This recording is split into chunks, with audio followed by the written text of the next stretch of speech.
মাগরিবের নামাজের পর সিজদায় লুটিয়ে পড়ে কাঁদছিলাম আর বারবার বলছিলাম, আল্লাহ, এবার তো আমার ডাকে সাড়া দিন।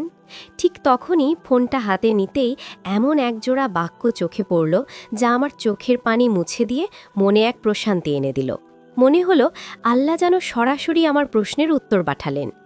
কী ছিল সেই উত্তর, আর কেন আপনার দোয়াও কবুল হতে দেরি হচ্ছে? চলুন আজ সেই গল্পটাই বলি। আসসালামু আলাইকুম ওয়া রাহমাতুল্লাহি ওয়া বারাকাতুহু। আমাদের প্রত্যেকের জীবনেই এমন কিছু মুহূর্ত আসে যখন বুক ফেটে কান্না আসে, কিন্তু কাউকে বলা যায় না। যখন মনে হয় আমি তো অনেক দিন ধরে ডাকছি, তবে কেন আমার রব সাড়া দিচ্ছেন না? আজ এমনই এক আধ্যাত্মিক উপলব্ধির কথা আপনাদের সাথে শেয়ার করব। আজ মাগরিবের সালাত শেষ করে সিজদায় গিয়ে শুধু আল্লাহ সুবহানাহু ওয়া তাআলাকে এটাই বারবার বলেছি, আল্লাহ, এবার আমার ডাকে সাড়া দিন। ইয়া হাইয়ু ইয়া কাইয়ুম, আমার ডাকে সাড়া দিন।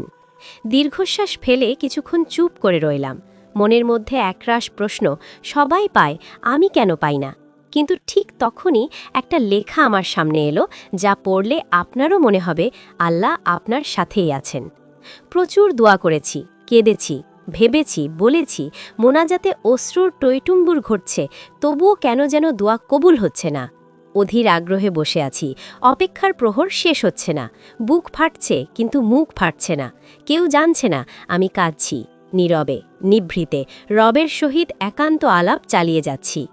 অশান্ত মনকে শান্ত করবার চেষ্টা চালাচ্ছি। সাবর শিখেছি। আমি হয়তো জানিই না রব আমার দোয়া অনেক আগেই কবুল করে ফেলেছেন, শুধুমাত্র আমার সাবরের মাত্রা বা পরিস্থিতি দেখছেন। আল্লাহ তার গোলামের দোয়া কবুল করার ক্ষেত্রে একটু সময় তো নিতেই পারেন, তাই না? দোয়া করতে থাকি, একদিন হুট করে দেখব আমার করা সবগুলো দোয়া কবুল হয়ে গেছে, ইনশাআল্লাহ। আলহামদুলিল্লাহ। এই কথাগুলো পড়ার পর আমার মনে হলো আল্লাহ আসলে আমাদের ভুলে যাননি। তিনি হয়তো আমাদের সবরের ক্ষমতা বাড়াচ্ছেন, অথবা এমন কিছু গুছিয়ে রাখছেন যা আমরা কল্পনাও করতে পারছি না। মনে রাখবেন, আল্লাহর কাছে আমাদের কোনো প্রার্থনাই বৃথা যায় না। হয়তো তিনি সেটা এখনই দিচ্ছেন, নয়তো তার চেয়ে উত্তম কিছু আমাদের জন্য রাখছেন, অথবা পরকালের জন্য জমিয়ে রাখছেন। তাই হতাশ হবেন না। আপনার সিজদায় করা দোয়াগুলো বৃথা যাবে না। আপনার চোখের পানিগুলোর হিসাব আল্লাহর কাছে আছে। শুধু ধৈর্য ধরুন, একদিন আপনিও বলবেন, আলহামদুলিল্লাহ, আল্লাহ আমার দোয়া কবুল করেছেন। ভিডিওটি যদি আপনার মনে একটুও প্রশান্তি দিয়ে থাকে, তবে শেয়ার করে অন্যদের কাছেও পৌঁছে দিন। হয়তো আপনার একটি শেয়ার কারো ভেঙে পড়া মনে আশা যোগাতে পারে। ভিডিওটি আজকের মতো শেষ করছি। দেখা হবে পরবর্তী অন্য ভিডিওতে। আল্লাহ হাফেজ। আসসালামু আলাইকুম ওয়া রাহমাতুল্লাহি ওয়া বারাকাতুহু। জাযাকাল্লাহু খাইরান।